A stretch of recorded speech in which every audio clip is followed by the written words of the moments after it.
चौथ्यांदा आम्हाला आमदार बनवलं, सगळ्यांनी आशीर्वाद दिला, त्याबद्दल सगळ्यांचे मनापासून धन्यवाद। तुम्ही सगळ्यांनी मला जर आशीर्वाद दिला नसता तर कदाचित 14दा मी आमदार झालो नसतो, म्हणून आपल्या सगळ्यांचे मनापासून धन्यवाद। या ठिकाणी सगळ्यात जास्त मतांनी या ठिकाणी मला निवडून दिलं आणि मला माहित आहे बंडेरा हा माझा गड आहे। श्री राम प्रभूचा जसं योजना आहे तसं बंडेरा माझं योजना आहे। त्यांनी मला नेहमी साथ दिली, आशीर्वाद दिला, ताकद दिली आणि बंडेराचा एक एक महिला, युवक, व्यक्ती या ठिकाणी प्रत्येक जण म्हणते की आम्हाला रविभाऊ पाहिजे, आम्हाला बाकीचे पाहिजे नाही, रविभाऊ पाहिजे आणि सगळ्यांनी भरभरून मला आशीर्वाद दिला। आपल्या सगळ्यांना आज मला इथे आमचे बंधू साहेब उपस्थित आहे। मला आठवते मी अनेक कार सेवकांचे सत्कार केले।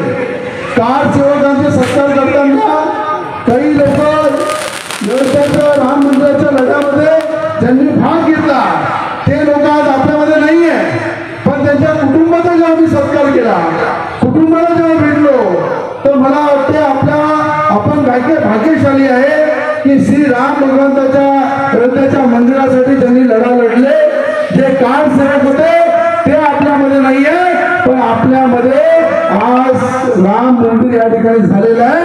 त्यासाठी आपण भाग्यशाली आहे की राम मंदिराचे दर्शन आपल्याला मिळत आहे। हे सगळ्यांच्या भाग्यामध्ये नसते।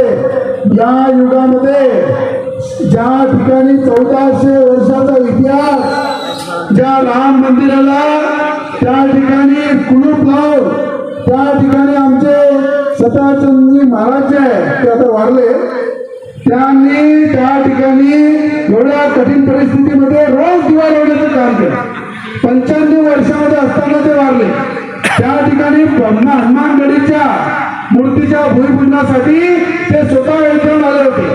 हनुमानगडीचे राजूजी महाराज या ठिकाणी आले होते।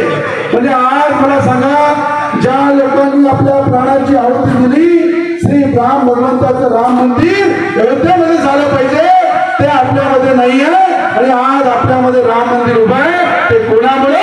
देशाचे पंतप्रधान मोदीजींमुळे आहे की नाही?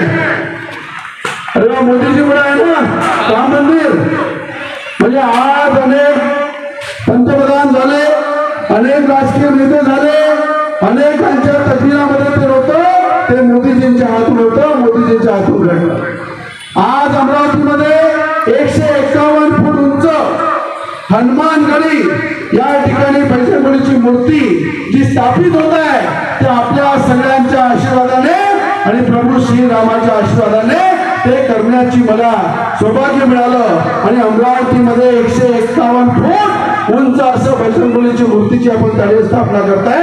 हनुमानगडी या ठिकाणी अमरावतीमध्ये जर कोणी आलं तरी अमरावतीवर म्हटलं पाहिजे हनुमानगडीमध्ये जे बजरंगबलीची मूर्ती आहे 151 फूट उंच, ती अमरावती शहर आहे।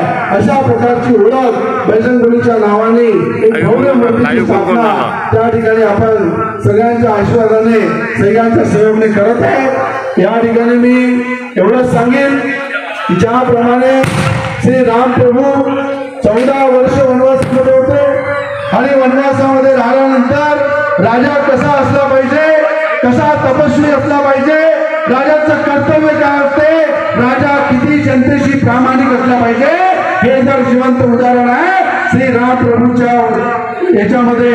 आज आपल्या सगळ्यांना त्यांच्या याच्यामध्ये दिसते की श्री राम प्रभूचा राजा म्हणजे काय, राजाचं कर्तव्य काय असतं आणि प्रजेविषयी किती प्रामाणिक असला पाहिजे ते श्री रामाला बघून आपण नेहमी पाहतो।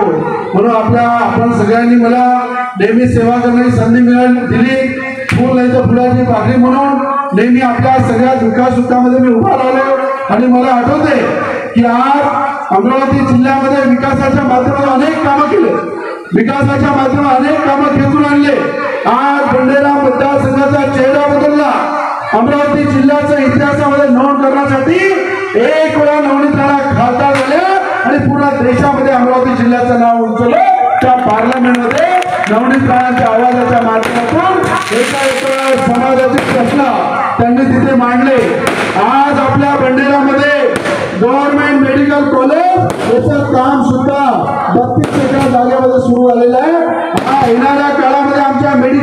स्टुडंट, नर्सिंगचे स्टुडंट यांना कुठे बाहेर जायची गरज पडणार नाही. 1600 कोटी रुपये गव्हर्नमेंट मेडिकल साठी आपण भंडारा मतदारसंघामध्ये. त्याचप्रमाणे अनेक गरीब पेशंट असतात, त्यांना नागपूर मेडिकलमध्ये जावं लागतं, तिथे जायची गरज पडणार नाही. आता गरीबातला गरीब शेतकरी, शेतमजूर सगळ्यांचा बिमारीचा इलाज हे भंडारा मेडिकल कॉलेजमध्ये होईल. अमरावतीमध्ये पायलट ट्रेनिंग स्कूल हे या ठिकाणी आपण बेलोरा एअरपोर्टला आणलं. बेलोरा एअरपोर्ट सुरू केलं, त्या ठिकाणी अनेक लोकांना रोजगार मिळाला. अनेक लोक जे आहेत त्या ठिकाणी रोजगाराच्या माध्यमातून संधी मिळते. अनेक त्या ठिकाणी बाहेरचे लोक अमरावतीमध्ये येतात. अमरावतीच्या लोकांना जाण्याची चांगल्या प्रकारे सोय झाली. त्या ठिकाणी 2 ते 3 हजार विद्यार्थ्यांना पायलट ट्रेनिंग स्कूलचं सुद्धा जोरात काम चालू आहे. एका वर्षामध्ये पायलट ट्रेनिंग स्कूल सुद्धा अमरावतीमध्ये सुरू करू, जेणेकरून आपल्या अमरावतीचे मुलं आणि मुली पायलट बनतील आणि आपल्या अमरावती जिल्ह्याचं नाव उंचवतील. अशा पायलट ट्रेनिंग स्कूल सुद्धा आपण सुरू करतात. रेल्वे वॅगन फॅक्टरी सुरू केली. आज अमरावतीमध्ये तुम्ही पाहिलं, ज्या पूर्ण जिल्ह्यामध्ये मोठ्या प्रमाणात विकासाचं काम केलं. विकासासोबत लोकांची सेवा करणे, लोकांच्या दुःखासुखामध्ये राहणं हे सुद्धा माझं कर्तव्य आहे. म्हणून दिवाळी असली, इलेक्शन असो की नसो, राजकारण